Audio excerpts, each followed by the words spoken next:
اعوذ باللہ من الشیطان اللعین الرجیم بسم اللہ الرحمن الرحیم الحمد للہ رب العالمین والصلاة والسلام علی اشرف الانبیاء والمرسلین سیدنا و نبینا و شفیع ذنوبنا و حبیب قلوبنا و طبیب نفوسنا ابی القاسم محمد وعلی اہل بیتہ الطیبین الطاہرین المعصومین ولعنۃ اللہ علی اعدائہم اجمعین من یومنا ھذا الی یوم الدین اما بعد۔ سامعین و ناظرین کرام، نہج البلاغہ صحیفہ نور کے عنوان سے میں مسلسل سرکار مولا کائنات حضرت علی ابن ابی طالب علیہ الصلاۃ والسلام کے خطبات کی توضیح و تشریح اپنی بساط کے مطابق آپ حضرات کے حوالے کرتا چلا آ رہا ہوں، اور آج اس تسلسل میں نہج البلاغہ میں موجود خطبہ نمبر 51 کو لے کر کے آپ کے حضور میں موجود ہوں۔ 51 نمبر خطبہ، اس کا بہرحال ایک عظیم پس منظر بھی ہے، اس کی ایک تاریخی حیثیت بھی ہے۔ میں نے مسلسل ہر خطبے سے متعلق اگر اس خطبے کا کوئی نہ کوئی تاریخی پس منظر ہے تو کوشش کی ہے کہ میں پیش کروں۔ یہ خطبہ نمبر 51 بھی تاریخی پس منظر کا حامل ہے۔ اگرچہ سید رضی علیہ الرحمہ نے اس خطبے کے جتنے حصے کو نقل فرمایا ہے وہ بہت مختصر ہے، صرف 4-5 سطروں ہی پر مشتمل ہے۔ یہ خطبہ امام نے اس وقت ارشاد فرمایا تھا جب جنگ صفین کے لیے دونوں طرف سے لشکر جمع ہو چکے ہیں، یعنی لشکر معاویہ بھی اور لشکر سرکار مولا کائنات حضرت علی بن ابی طالب علیہ السلام بھی۔ میں نے کبھی اس بات کا ذکر کیا ہے اور یقیناً آپ مسلسل سنتے رہتے ہیں تو آپ کے ذہن میں بھی ہوگا کہ اس زمانے میں جنگ کا ایک طریقہ ہوتا تھا، ظاہر آج کے طریقے سے کوئی بمبارڈ ہوائی جہاز نہیں ہوتے تھے کہ اوپر سے بم گرا دیا جائے، یا نیچے سے بھی کوئی ٹینک اور توپ نہیں ہوا کرتے تھے، صرف تیر و کمان یا تلوار لڑنے والوں کے ہاتھ میں ہوا کرتی تھی۔ معمولاً جب دونوں طرف کے لشکر جنگ کے ارادے سے جا رہے ہوتے تھے تو ایک مقدمۃ الجیش، یعنی اصل جو لشکر تعداد کے اعتبار سے موجود ہوتا تھا وہ پیچھے ہوتا تھا، اور ایک مختصر سپاہیوں پر مشتمل لشکر آگے آگے ہوتا تھا جو خبر گیری بھی کرتا رہتا تھا اور اپنے دشمن کی پوزیشن کو جاننے کی صحیح اور کوشش کرتا تھا کہ وہ کس پوزیشن میں کدھر سے، تاکہ پیچھے آنے والے لشکر کو جو پیچھے ہے انہیں آگاہ کرتے رہیں اور جنگ کی ٹیکنک معین کی جا سکے، کس طریقے سے جنگ ہو سکتی ہے۔ لشکر معاویہ کا مقدمۃ الجیش ابو الاعور کی سربراہی میں آگے تھا، اور سرکار مولائے کائنات کا مقدمۃ الجیش یعنی وہ مختصر سا لشکر جو آگے آگے چلتا ہے اس کی سربراہی جناب مالک اشتر کر رہے تھے۔ اس تاریخ کا پس منظر یہ ہے کہ لشکر معاویہ پہلے پہنچ کر کے پانی پر قبضہ کر لیا ہے، دریائے فرات جو ادھر سے بہہ رہی ہے اس پر قبضہ کیا ہے، اور ایک طرح کا اعلان بھی کر دیا کہ ہم اپنے مقابل کے لشکریوں کو اور ان کے سپاہیوں کو پانی تک نہیں آنے دیں گے اور ان تک پانی بھی نہیں پہنچنے دیں گے۔ سرکار مولا کائنات کو جب اس بات کی خبر ہوئی تو سرکار مولا کائنات نے صعصع بن سوحان کے ذریعے سے ایک پیغام بھیجوایا معاویہ کے پاس، اور اس میں جو آپ نے لکھا اس کا مفہوم یہ ہے کہ ہم تو تمہارے لیے آگے آئے تھے اور تم نے ہم کو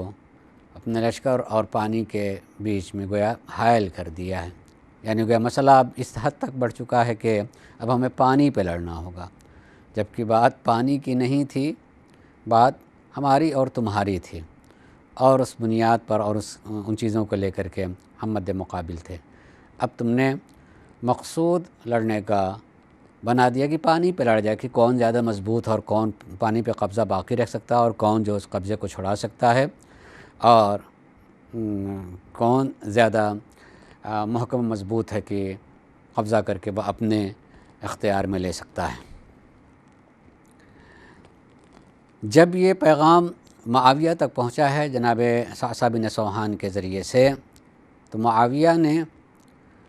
مشاورین کو بلایا اور بلا کر کے مشورہ کیا کہ ہمیں کرنا کیا چاہیے، کیا ہمیں پانی اور فرات کے گھاٹ سے ہٹ جانا چاہیے، راستہ دے دینا چاہیے، یا ایک نے قبضہ ہے تو اسی پر باقی رہنا چاہیے۔ اکثریت نے، مشاورین کی اکثریت نے معاویہ کو یہی مشورہ دیا کہ آپ جس پوزیشن میں ہیں اسی پوزیشن میں باقی رہیں اور قبضہ نہ چھوڑیں۔ ظاہر اگر سوچا جائے تو یقیناً پانی ایک ایسی چیز ہے کہ جس پر انسان کی حیات موقوف ہے، اگر دیر تک قبضہ رہا تو یوں ہی مقابل کے آدمی پیاس سے ہلاک ہو جائیں گے۔ لیکن صرف ایک آدمی ایسا تھا جس نے مشورہ دیا معاویہ کو کہ نہیں، آپ کو گھاٹ چھوڑ دینا چاہیے، اس لیے کہ علی کے لیے ممکن ہی نہیں ہے کہ وہ اسی طرح سے رہیں، وہ یقیناً اپنی تمام قوت کو صرف کر دیں گے اس بات کے لیے کہ وہ پانی تک پہنچیں اور اپنا قبضہ جما لیں۔ لہٰذا وہ وقت آنے سے پہلے بہتر یہی ہے کہ آپ پانی پر سے اپنا قبضہ ہٹا لیں، اور جو بھی آتا ہے پانی پینے کے لیے، پانی لینے کے لیے، ان کو راستہ دے دیا جائے۔ مگر چونکہ اکثریت نے یہی مشورہ دیا تھا کہ نہیں، آپ اپنے قبضے کو باقی رکھیں، تو معاویہ نے اکثریت کے قول کو قبول کر لیا، اور قبول کرنے کے بعد اعلان کر دیا، یعنی گویا جواب دے دیا کہ ہمارا قبضہ ہے اور ہم اس پر ایسے ہی قبضہ جمائے رکھیں گے اور آپ کے سپاہیوں کو یہاں تک نہیں آنے دیں گے۔ جب سرکار مولا کائنات کو یہ جواب مل ہی گیا، تب اس موقع پر آپ نے یہ خطبہ دیا تھا،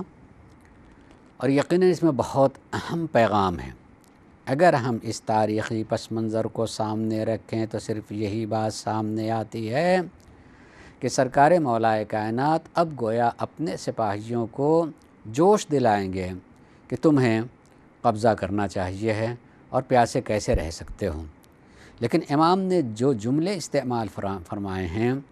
اس سے بہت بڑی انسانی اقدار بھی سامنے آتی ہیں کہ ایک انسان کو کس فکر کا حامل ہونا چاہیے اور اس فکر کے نتیجے میں اس کے اقدامات کیا ہونے چاہیے زندگی کے لیے۔ گویا ایک مکمل عزت اور ذلت کا مفہوم دیا ہے سرکار مولا کائنات نے کہ حقیقی معنوں میں زندگی اگر انسان کی ہوتی ہے تو وہ عزت ہے، عزت کا حاصل کرنا۔ جیے تو بھی عزت کے ساتھ اور مرے بھی تو عزت کے ساتھ، اور عزت کے ساتھ جو آدمی جی لیتا ہے اور عزت ہی کے لیے مر جاتا ہے تو وہی اصل میں جیتا رہتا ہے، اسی کو اصل میں زندگی ملتی ہے، وہ مر کے بھی زندہ رہتا ہے۔ اور اگر کوئی شخص جو ہے اپنی ذلت کو بیچ دیتا ہے اور وہ ذلیل رہنا پسند کرتا ہے تو وہ زندہ رہتے ہوئے بھی مر ہی جاتا ہے، اصل میں اس کی حیات ہی نہیں، وہ زمین پر ایک بوجھ ہے، زمین پر چلتی پھرتی ایک میت ہے، جنازہ ہے جو چل پھر رہا ہے اسی زمین پر۔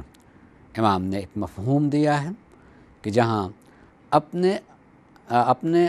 اقدار کی بات آ جائے، جہاں اپنی عزت اور ذلت کا مسئلہ سامنے آ جائے، تو اس عزت اور ذلت کے مسئلے میں ہمیشہ جو ہے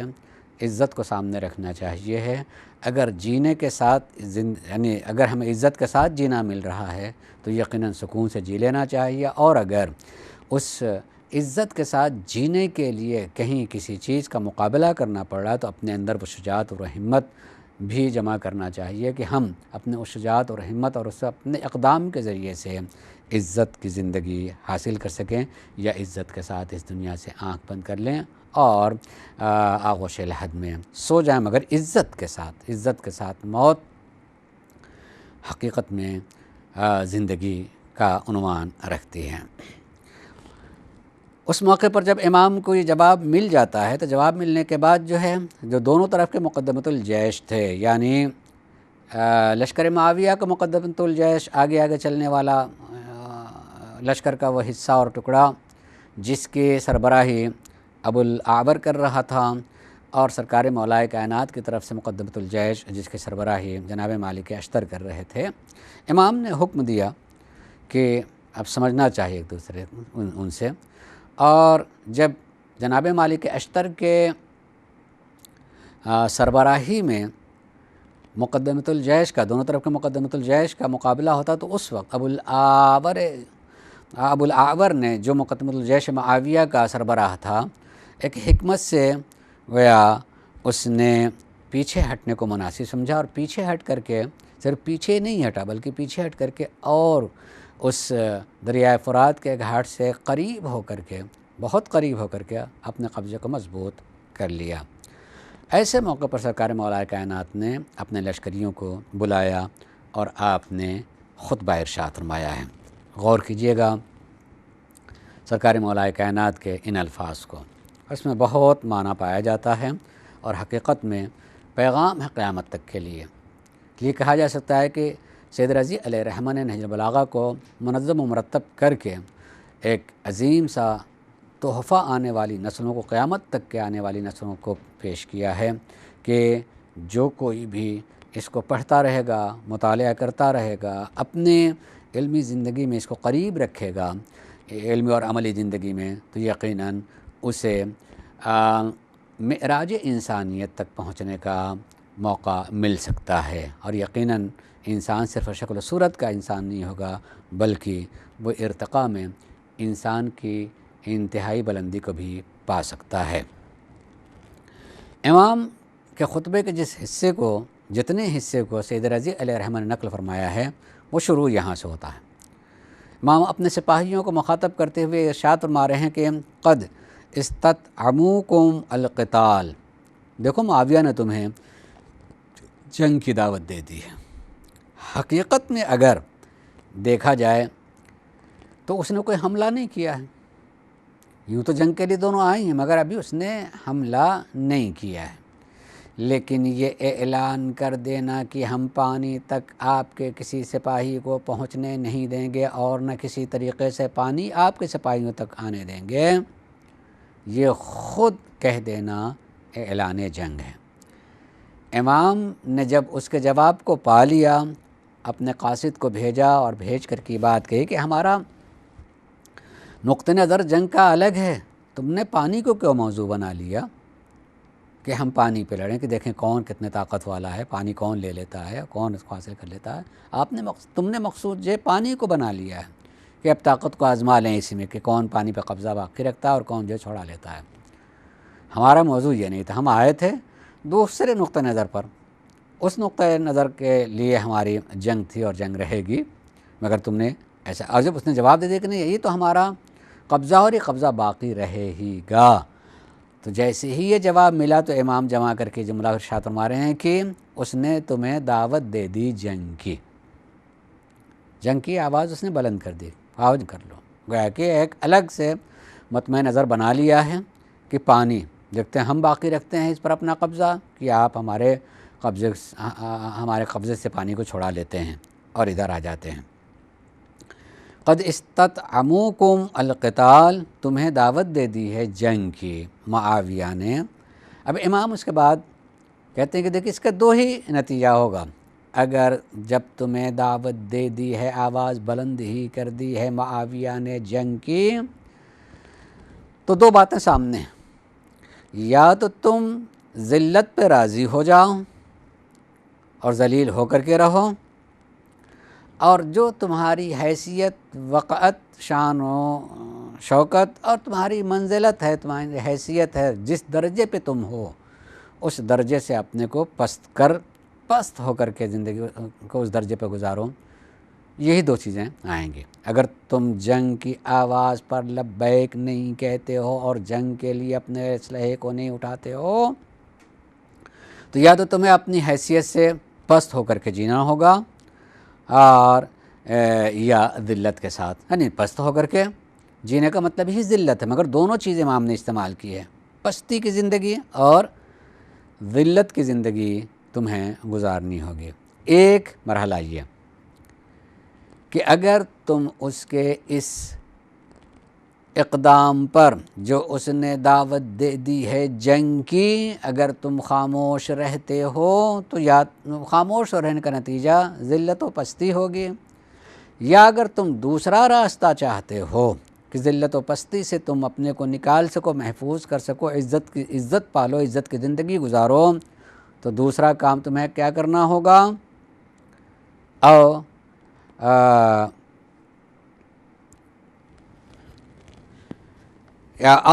رَأْبِ السُّيُوفِ بِالدِّمَاءِ تُرَبِّئُ مِنَ الْمَاءِ۔ بہت ہی عظیم جملہ ہے۔ امام کہتے ہیں کہ اس کے دعوت قتال اور جنگ کی آواز بلند کر دینے پر یا تو تم خاموش رہو اور ذلت کی زندگی کو قبول کر لو، پستی کی زندگی اور زندہ رہنے کو تم تسلیم کر لو، ایک یہ کام ہے۔ دوسرا کام یہ ہو سکتا ہے کہ رب السیوف بالدماء، کہ تم اپنی تلواروں کو خون سے سیراب کرو، تب تم پانی سے سیراب ہو پاؤ گے۔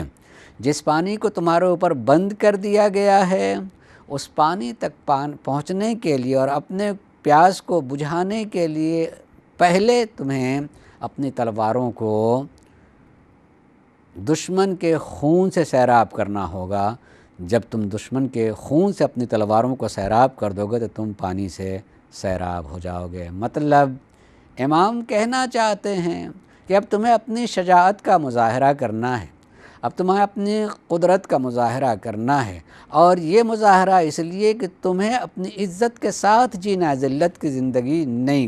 گزارنا چاہیے۔ کسی انسان کو اللہ نے انسان کو عزت دی ہے،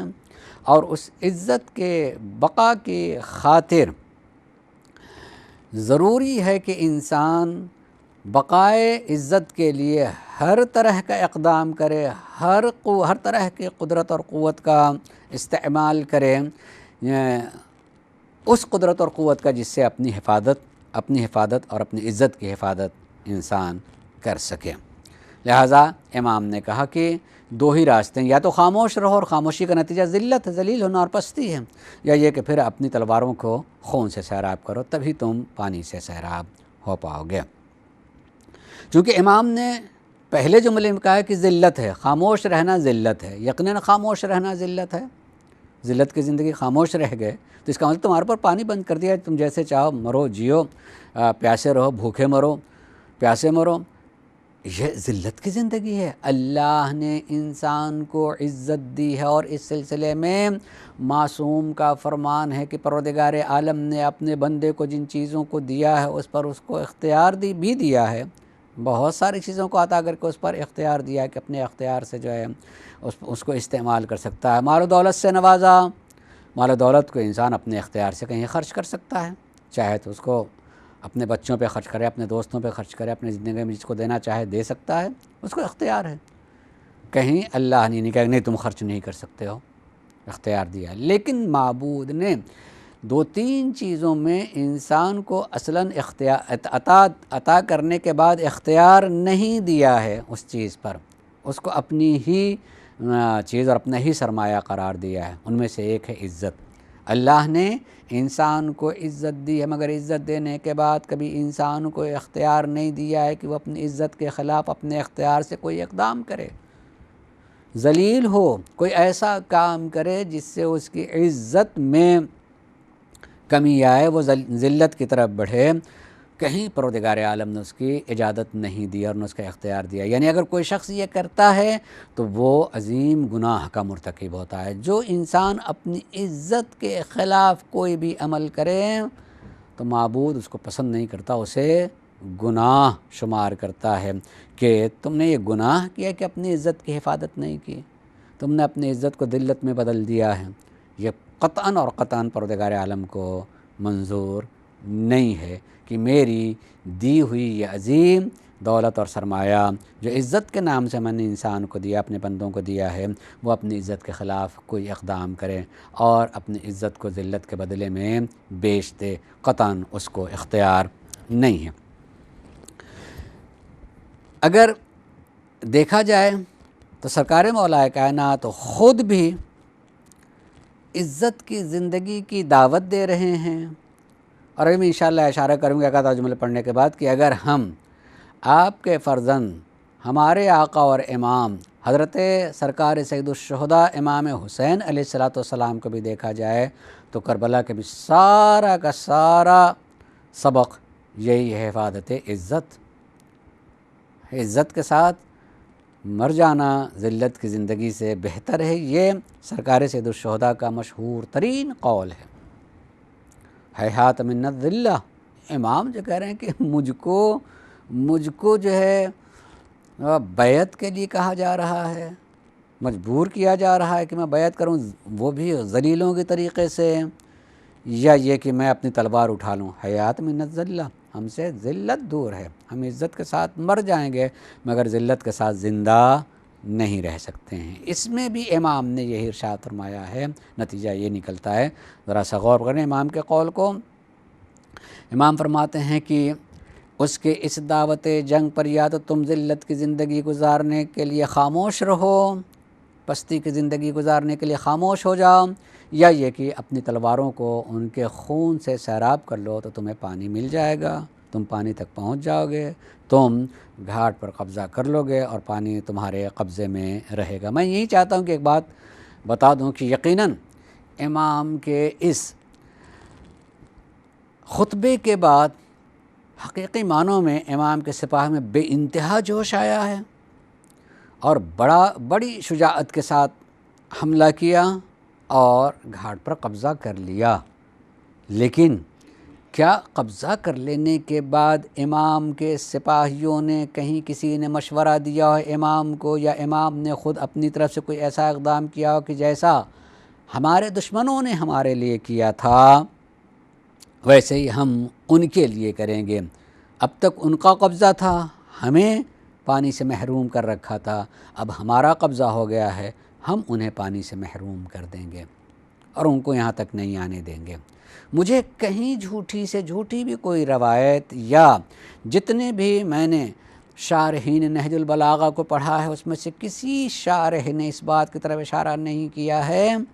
حتیٰ کہ امام کے سپاہیوں میں سے کوئی سپاہی بھی جذباتی ہو کر کے یہ بات آ کر کے نہیں کہی کہ اب ان کو یہاں تک آنے نہیں دیا جائے گا، اب ان پر پانی بند کر دیا جائے گا۔ یا اگر کہا بھی ہو تو میں نے کہیں تاریخ میں میری نگاہ میں کہ کون سپاہی تھا جس نے یہ مشورہ دیا ہو یا چیخ کر کے کہا ہو کہ ہم پانی کو یہاں تک نہیں آنے دیں گے۔ سرکار مولا کائنات نے اپنے ماننے والوں کو تربیت کی دی تھی، وہ تعلیم دے رکھی تھی کہ وہ امام کے اقدام کا انتظار بھی کریں، اگرچہ جنہوں نے اس تعلیم کو، معصوم کے عمل اور تعلیم کو قبول نہیں کیا یا ان کی سمجھ تک نہیں، ہمیں یقیناً ملتا ہے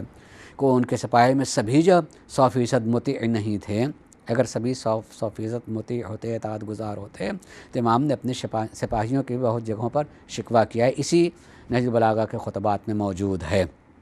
لیکن اس موقع پر ہمیں نہیں ملتا ہے کہ کسی نے کہا کہ اب پانی پر ہمارا قبضہ ہو گیا ہے اور ہم کسی تک پانی نہیں پہنچنے دیں گے۔ اگر ایسا کر لیتے، میں یہاں پر ایک بات کہتا ہوں چلوں کہ یقین کیجئے کہ یہ امام نے ایک عظیم فکر دی ہے۔ اگر ہم غور کریں تو اس دنیا میں زندگی گزارنے والے افراد جو ہیں معمولاً کسی کو جو ہے کوئی پہلی سزا دیتا ہے تو اس سزا کا عنوان یہی ہوتا ہے کہ جیسا اس نے میرے ساتھ میں کیا ویسے ہی ہم ان کے ساتھ میں کریں گے۔ وہ میں نے ان کو دعوت دی تھی، بلایا تھا، اور میرے ہاں نہیں آیا تو میں کیوں ان کے ہاں جاؤں؟ جو مجھے حیثیت نہیں دیتے، مجھے عزت نہیں دی، تو میں کیوں ان کے ہاں جاؤں؟ ہو سکتا ہے کہ غم میں کسی مجلس میں بلایا ہو اور وہ نہیں آئے تو آپ بھی نہیں جا رہے ہیں، کسی خوشی کے محفل میں دعوت دی ہو، وہ نہیں آئے تو اب ان کے یہاں سے دعوت ہے تو ہم نہیں جا رہے ہیں۔ یعنی اسی کے جیسا عمل کرنے کو پہلا بدلہ شمار کیا جاتا ہے۔ دیکھا جائے گا کہ ہمارے نہ جانے پر وہ کیا اقدام کرتے ہیں۔ اگر آئیں گے معافی کے لیے، عفو درگزر کے لیے، تو شاید اس وقت جو ہم اپنا دل بڑا کر لیں اور معاف کر دیں، اور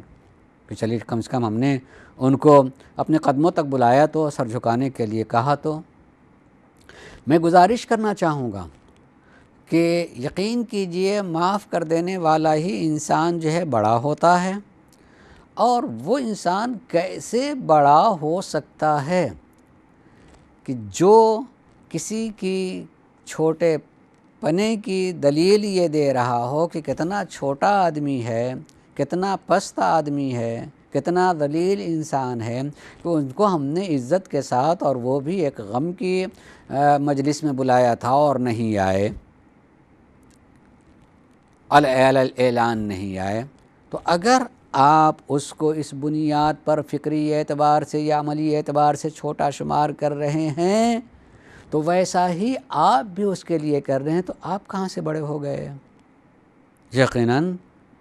یقینی معنوں میں آپ بھی ویسا عمل کر کے اپنی ہی فیصلے کے مطابق چھوٹے ہو جاتے ہیں، ذلیل ہو جاتے ہیں، پست ہو جاتے ہیں۔ وہ انسان بڑا ہوتا ہے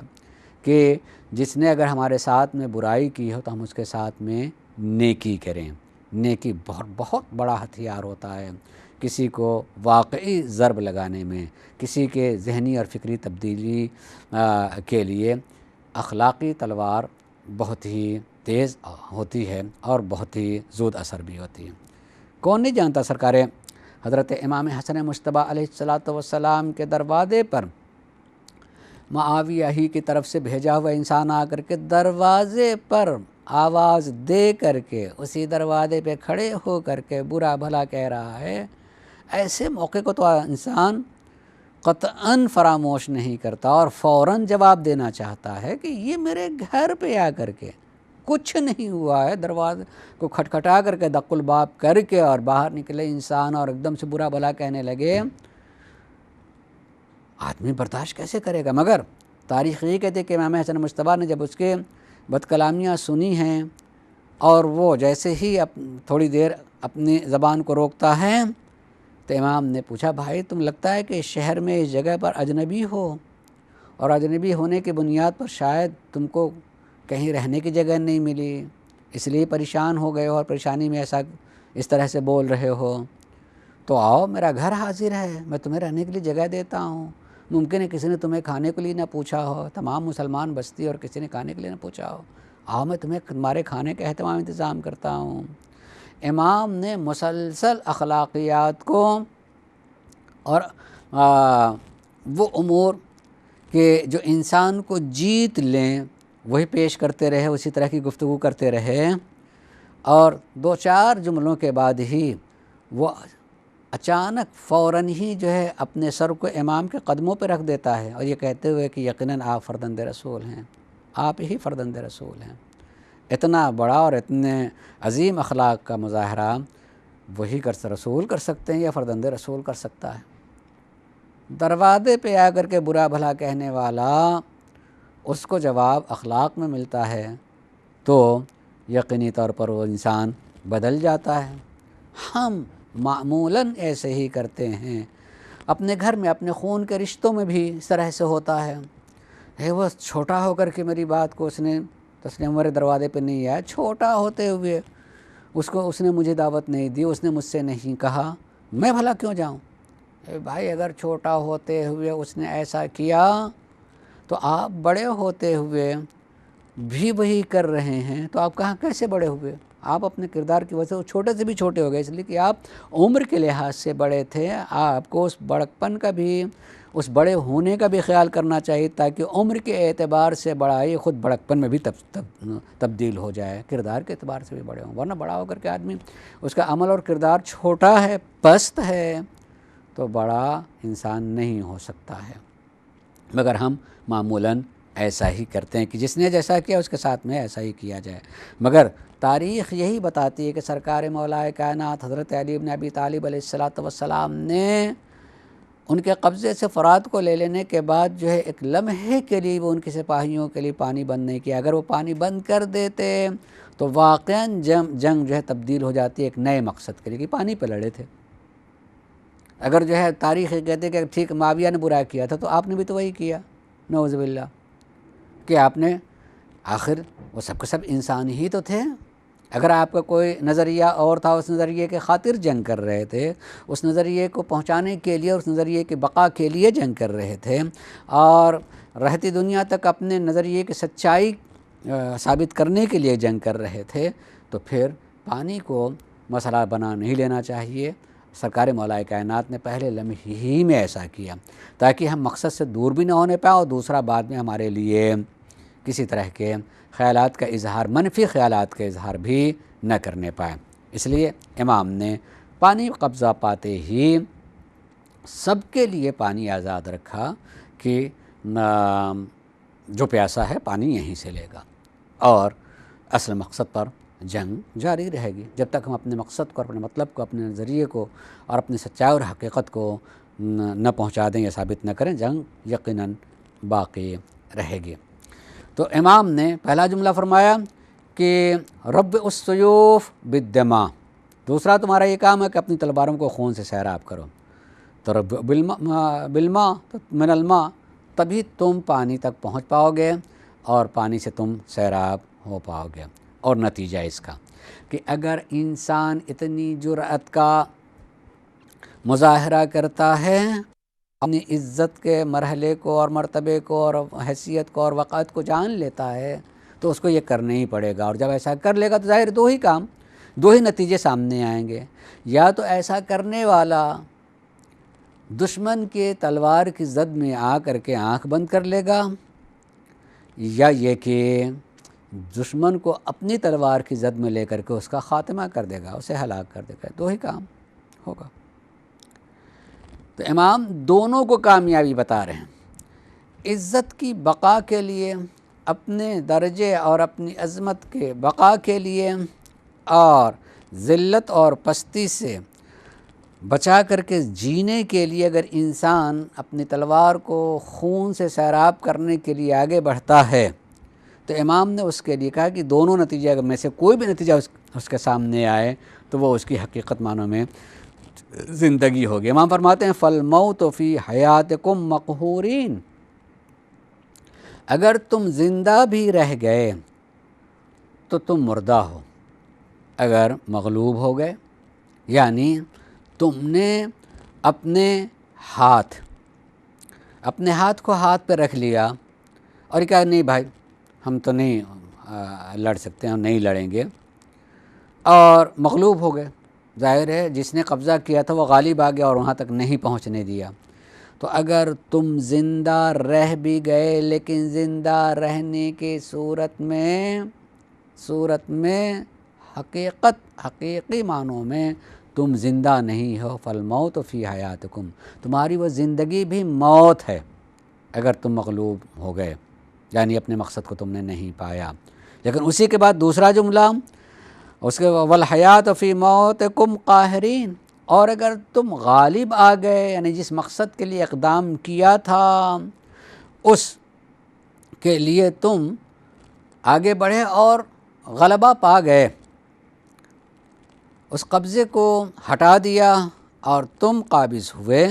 تو امام فرماتے ہیں والحیات فی موتکم، اور اس کے لیے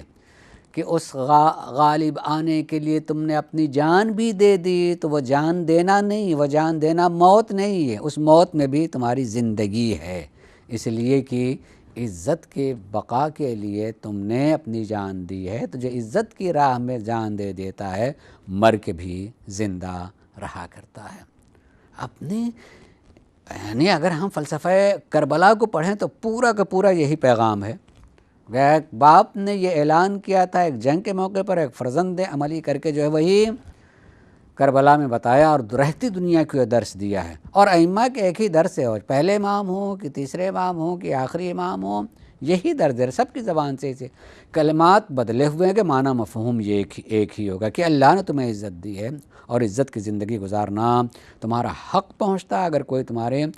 اس زندگی کے لیے رکاوٹ بنے اور تمہیں پستی اور ذلت کی زندگی گزارنے پر مجبور کرے تو یقیناً تم اس کے لیے راضی نہیں ہو سکتے۔ اگر تم اس کے لیے راضی ہو گئے تو تمہاری زندگی موت بن جائے گی، اور اگر تم نے اپنی عزت کی زندگی کے لیے اپنی زندگی دے بھی دی تو وہ موت بھی تمہاری زندگی بن جائے گی۔ فالموت فی حیاتکم مقہورین، اگر تم مقہور ہوئے، مغلوب ہو گئے اور مغلوب ہو کر کے زندہ بھی رہے تو تمہاری زندگی بھی زمین پر بوجھ ہے، زمین پر چلتی پھرتی میت ہے، تمہارا جنازہ ہے، یہ تمہاری لاش ہے جو زندگی کی صورت میں دکھائی دے رہی، وہ زندگی اصلاً نہیں ہے۔ اور اگر اپنی عزت کے بقا کے لیے اور اپنے وقار کو پا لینے کے لیے اپنی زندگی دے بھی دی تو وہ موت نہیں ہے بلکہ وہ زندگی ہے، اور ایسی ہی موت کو شہید کہا جاتا ہے، مر جانے والے کو شہید کہا جاتا ہے، اور شہید زندہ ہوتا ہے جس کو قرآن نے کم سے کم 2 جگہوں پر قرآن میں ذکر کیا ہے کہ اللہ کی راہ میں جان دینے والوں کو تم ہرگز مردہ نہ کہنا، وہ تو زندہ ہیں اور اللہ کے پاس سے انہیں رزق بھی مل رہا ہوتا ہے۔ اور دوسری جگہ کہا کہ وہ زندہ ہیں مگر تم اس کی زندگی کو نہیں سمجھ سکتے کہ ان کی زندگی کیسی ہے، اس لیے کہ ان کی زندگی کو اگر تم اپنی زندگی پر تولنے لگو گے تو یقیناً ویسی نہیں ہے، اس لیے کہ جو شہید ہو جاتا ہے اسے دفن کیا جاتا ہے، جو شہید ہو جاتا ہے اس کی قبر بن جاتی ہے، تو قبر میں آ جانے والا کو کیسے زندہ کہیں گے؟ یقیناً اس کو امام نے کہا کہ اس زندگی کو تم نہیں سمجھ سکتے مگر اللہ تمہیں یقین دلانا چاہتا ہے کہ وہ مردہ نہیں ہے بلکہ زندہ ہے اور اسے اللہ کے پاس سے رزق مل رہا ہوتا ہے۔ امام نے آخری جملوں میں یعنی جتنا حصہ سید رضی علیہ الرحمہ نے نقل فرمایا ہے اپنے اس نہج البلاغہ میں، اس کے باقی 2-3 جملوں میں معاویہ کے حرکات و سکنات کی طرف اور اس کی ذلت و پستی کی طرف اشارہ کیا ہے کہ اس نے لوگوں کو بہکا لیا ہے، اور بہکا کر کے حقیقت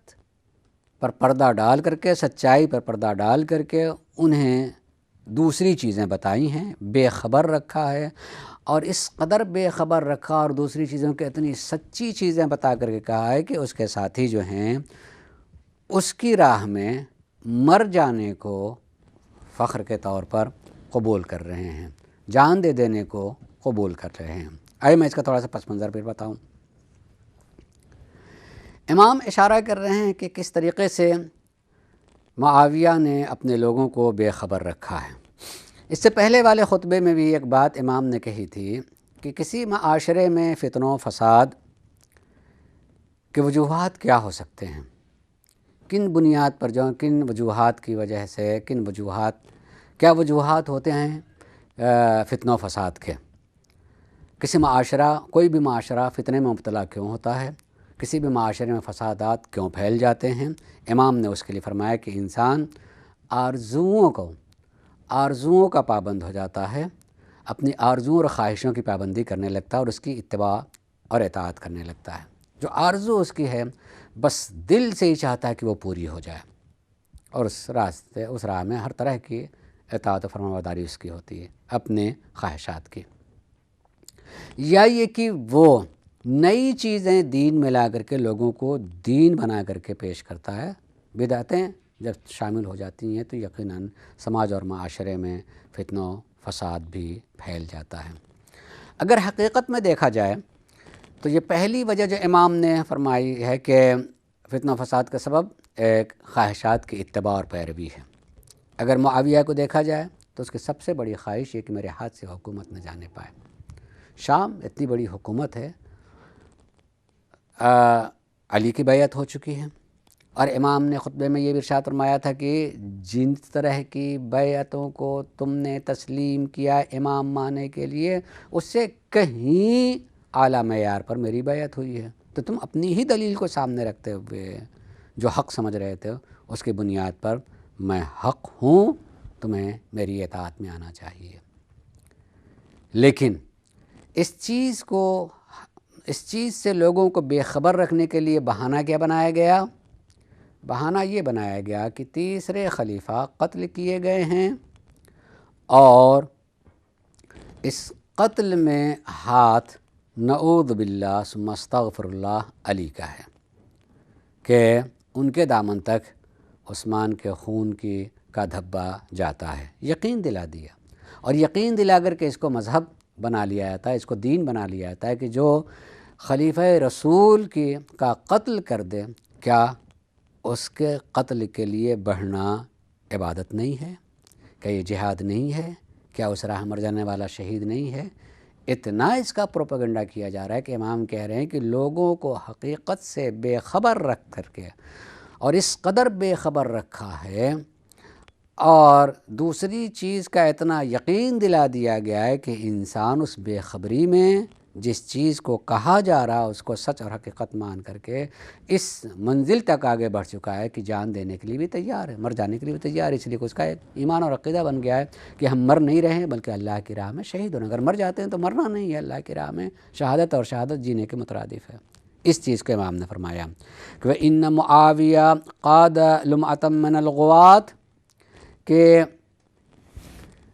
معاویہ کچھ ایسے بے راہ لوگوں کے اور ایسے گمراہ بھی لوگوں کے قیادت کر رہا ہے کہ امس علیہم الخبر، کہ جن کے اوپر اصل خبر، حقیقت اور سچائی جو ہے اصلاً پوشیدہ ہے، وہ جانتے ہی نہیں کہ اصل بات ہے کیا۔ اس طرح کے گمراہ اور بے خبر لوگوں کی قیادت معاویہ کر رہا جو بے خبر ہیں حقیقت سے۔ حتیٰ جعلوا نحورہم اغراض المنیہ، اور بے خبر رہتے ہوئے اور اس قدر بے خبر ہیں سچائی اور حقیقت سے کہ جو سامنے بات کہی جا رہی ہے اس کو حقیقت سمجھ کر کے اپنی گردنوں کو مرنے کے لیے پیش کر دیا ہے، تلواروں کے سامنے اپنی گردنوں کو ڈال دیا ہے کہ ہم مر نہیں رہے ہیں، ہم شہید ہو رہے ہیں۔ تو معاویہ ایسے ہی لوگوں کی قیادت کر رہا ہے جنہیں بے خبر رکھا گیا۔ اور یقین کیجئے یہ بھی ایک حقیقت اور سچائی ہے کہ انسان اگر کہیں بھی کسی گروہ یا جماعت پر حکومت کرنا چاہتا ہے تو اس کا ایک پہلا اقدام ہوتا ہے کہ انہیں جاہل رکھا جائے۔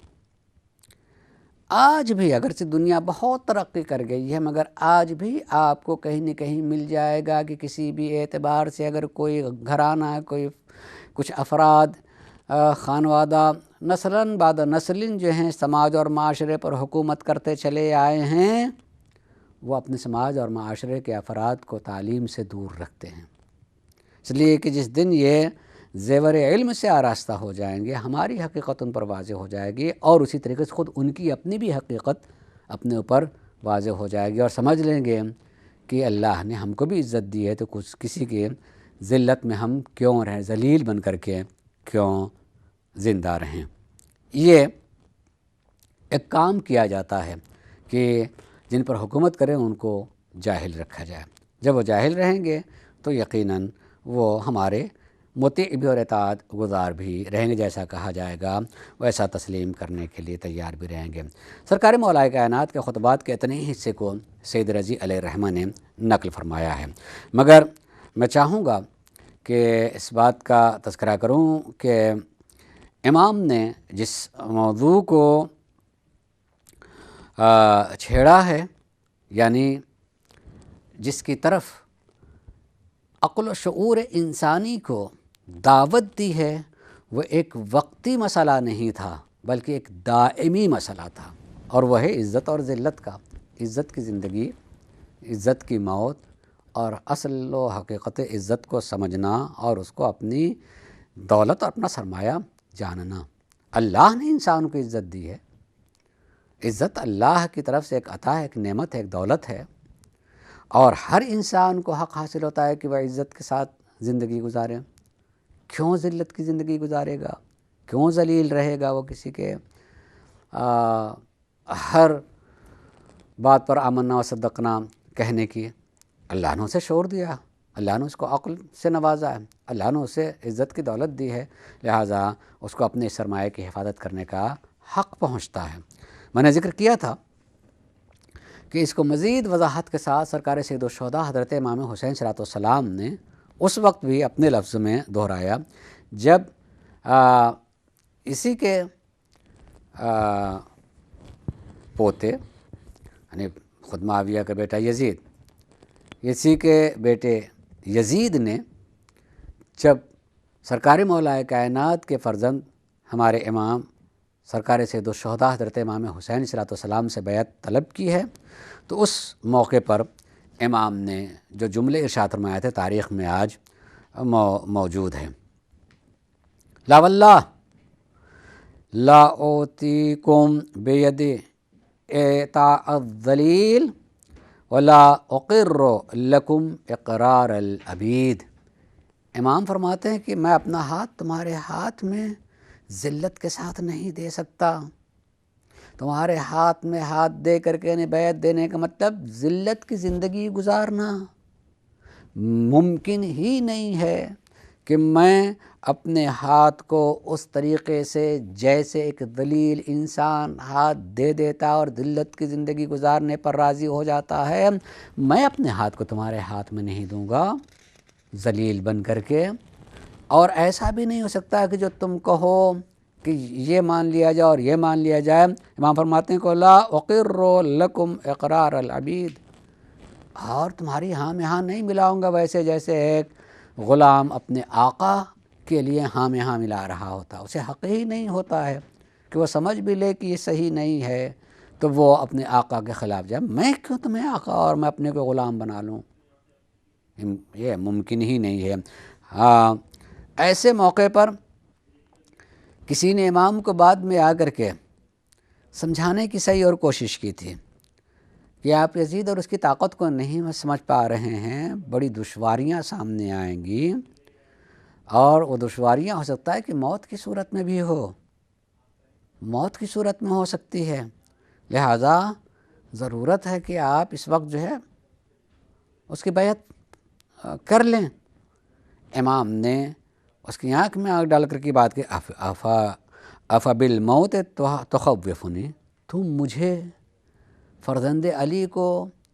موت کا خوف دلاتے ہو کہ میں مر جاؤں گا؟ تم مجھے خوف دلا رہے ہو موت کا؟ ہمارا خون موت سے نہیں ڈرتا۔ اوپر چلے جاؤ اور بعد میں بھی دیکھو تو موت سے ڈرتا ہی نہیں ہے، موت کو گلے لگا لیتا ہے۔ خود سرکار سید الشہداء کے پدر بزرگوار نے اس سلسلے میں کہا تھا کہ مجھے شہادت اور موت کو گلے لگانے کا شوق اور محبت اس سے بھی زیادہ جتنی ایک بچے کو اپنے ماں کے دودھ سے کا جتنا شوق ہوتا ہے اور جس قدر بڑھتا اس دودھ کی طرف جس شدت سے، اس سے بھی کہیں زیادہ محبت اور شدت سے میں آگے بڑھوں گا شہادت کے لیے۔ نہیں گویا اس موت کی ہمیں اتنا شوق ہے اور اس موت سے ہمیں اتنی محبت ہے جس میں انسان کی اپنی بقا ہو، عزت کی بقا ہو۔ مر کے آدمی عزت کی زندگی پا لیتا ہے۔ تو امام نے فرمایا کہ افبالموت تخوفنی، تم مجھے موت کا ڈر دلا رہے ہو، موت کا خوف دلا رہے ہو۔ میں موت سے ڈر جانے والا، جو موت کو بھی زندگی دینے والا ہے وہ بھلا موت سے ڈر سکتا ہے؟ اور اسی موقع پر کسی ایک شاعر کا آپ نے امام نے کچھ اشعار بھی سنائے تھے اور اس میں اس کا بھی مفہوم یہی تھا کہ ایسے موقع پر جو ہے انسان کو موت سے نہیں ڈرنا چاہیے ہے بلکہ زندگی موت کو گلے لگا لینا چاہیے، اور اس موقع پر جہاں ذلت کے ساتھ زندگی مل رہی ہو اور مر جانا عزت کے ساتھ جو ہے وقار بنتا ہو تو پھر یقیناً انسان کو کبھی ذلت قبول نہیں کرنا چاہیے۔ اگرچہ ایک موضوع بھی ہے جس پر تفصیل سے گفتگو کی جا سکتی ہے اور واقعاً جو ہے میرا وقت بہت تیزی سے گزر رہا، میں صرف اشارتاً چند باتوں کا طرف اشارہ کروں گا کہ خالی یہ کہہ دینا یہ ایک خطابت نہیں جو ہم بول رہے ہیں، اور ممکن بہت سارے لوگ سنجیدگی سے سن رہے ہوں گے، تو ممکن اسی تسلسل میں بھی انسان یہ کہہ سکتا ہے کہ پھر اگر ذلت کی زندگی نہیں گزارنا چاہیے اور عزت کے ساتھ مر جانا چاہیے، کربلا کے واقع ہو جانے کے 1400 برس بعد ہم اس درس کو امام کی زبان سے سن رہے ہیں اور اس پر فخر کر رہے ہیں کہ امام نے یہ اعلان کیا اور درس لوگوں تک پہنچائے، سبق سب کو دیا، یہ حکمت سب تک پہنچائی اور عزت کی زندگی کے وقار کو بتایا کہ ذلت کی زندگی سے عزت کی موت بہتر ہے، تو آخر اسی کربلا میں آپ کے ساتھیوں نے اس بات پر کیوں نہیں عمل کیا؟ یعنی آپ کے گھر والوں نے اس پر کیوں نہیں عمل کیا؟ اس پر عمل کیوں نہیں کیا؟ اگر دیکھا جائے کہ نعوذ باللہ اپنے ہاتھوں میں رسن بدھوا لینا اور غلاموں کے طریقے سے کشاں کشاں ان کو لے کر کے جایا جا رہا ہے، آخر وہ بھی کہتے کہ جب ہم سے پیش رو جو ہے عزت کی خاطر اپنی موت دے دی ہے تو ہمیں بھی اس ذلت کے ساتھ نہیں جینا چاہیے۔ مگر اصل میں ہم امام کے صرف ایک ہی جملے کو پڑھتے ہیں جس میں امام نے کہا کہ عزت کی موت ذلت کی زندگی سے بہتر ہے، مگر اسی کے بعد امام نے دوسری بات بھی کہی تھی کہ جہاں دین اور اللہ کے احکام کے باقی رہنے کا مسئلہ ہے، اس کے حفاظت کا مسئلہ ہے، تو اس کی حفاظت میں اگر ہمیں ذلت سے بھی گزرنا پڑے تو ہم ذلت سے گزر سکتے ہیں وقار دین اور عزت دین کی بقا کے لیے، وقار دین کے لیے۔ اب مسئلہ ہے وہ افراد جو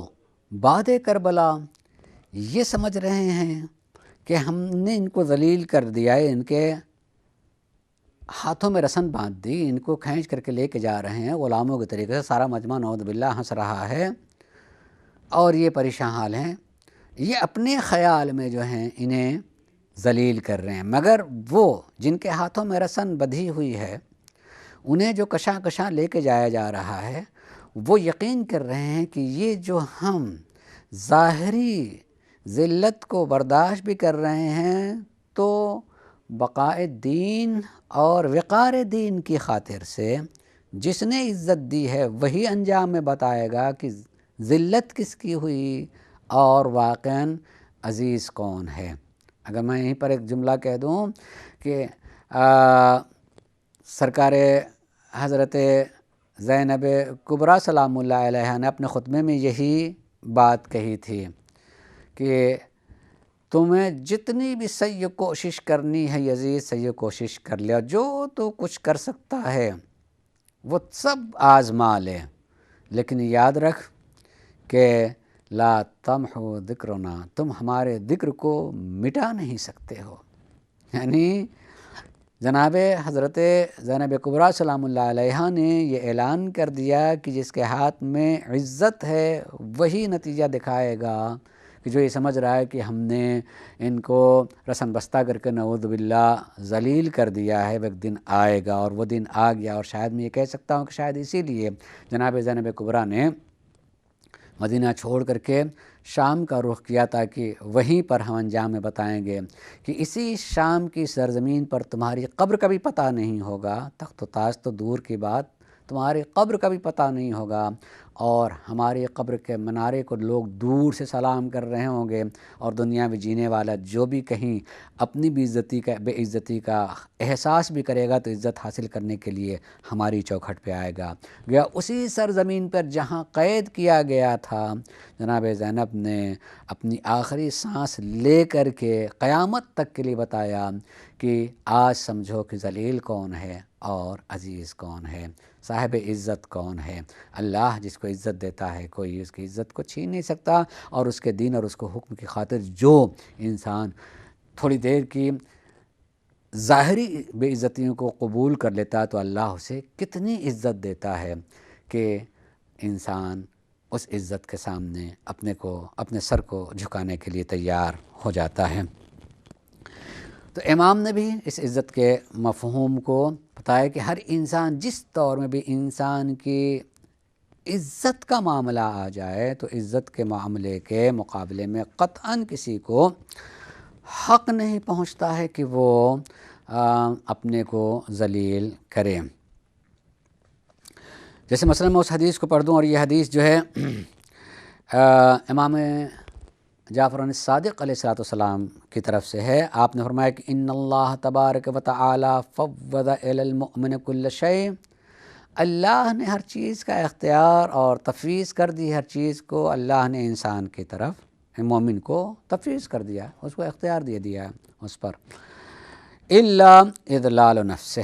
مگر پروردگار عالم نے اپنے ہی کو ذلیل کرنے کی اجازت قطعاً نہیں دی، یہ امر کی تفویض نہیں کی ہے، ہر چیز کی تفویض کر دی، اس کو اختیار دے دیا، مگر ذلت کا اختیار اللہ نے نہیں دیا ہے کہ تم اپنے کو جیسے اس دنیا میں اگر کہیں کوئی انسان برا کر رہا، اور اس موقع پر ہمارا دین اور مذہب یہ کہہ رہا ہے کہ اگر کوئی مسلمان کوئی ایسا کام کر رہا ہو جس سے اس کی ذلت ہوتی ہو تو مسلمان کا فریضہ ہوتا ہے کہ اس کو ذلیل ہونے سے بچائے، محفوظ کرے، بچا لے، یقینی طور پر اس کو اپنے کو بچانا چاہیے ہے، محفوظ کرنا چاہیے۔ اگر کوئی محفوظ نہیں کرتا ہے تو مومن کا بھی جو فریضہ ہوتا ہے، کیوں؟ اس لیے کہ اللہ نے اس کو اختیار نہیں دیا ہے کہ اپنے کو ذلیل کر سکے۔ اسی لیے امام حسین صلی اللہ علیہ وسلم نے جب بیعت کا مسئلہ پیش کیا گیا تھا تو ایک جملہ جو میں نے پڑھا، اس کے علاوہ ایک جملہ مشہور ہے کہ انہوں نے فرمایا کہ علاوہ ان الدعی ابن الدعی قد ترکنی بین سلۃ والذلہ، اس ذلیل نے مجھے دو چیزوں کے درمیان لا کے چھوڑ رکھا ہے، کیا تو میں ذلت کو قبول کر لوں یا یہ کہ تلوار اٹھا لوں، ہیہات من الذلہ، اور ذلت ہم سے دور، ہم کبھی ذلت کو قبول نہیں کر سکتے۔ اس میں بڑے عظیم جملے کے، مگر بالکل وقت ختم ہو گیا ہے، صرف اشارتاً کہ امام فرمائے کہ نہ اللہ ذلت کو پسند کرتا ہے، نہ رسول کو ذلت پسند ہے، اور نہ ہی ان ماؤں کو ذلت پسند ہے جن کی پاکیزہ گود میں بچہ پلا ہوا ہو، اور نہ ان ماؤں کو ذلت پسند کر سکتی ہیں جنہوں نے اپنے پاک و پاکیزہ دودھ سے بچے کو پرورش دی ہے۔ اللہ ہم سب کو امام کے اس فرمان پر عمل کرنے کی توفیق عنایت فرمائے کہ جہاں کبھی بھی اس طرح کا موقع آئے ہم اپنی عزت کی حفاظت کے لیے ہر طرح کا اقدام کریں۔ وآخر دعوانا ان الحمد للہ رب العالمین۔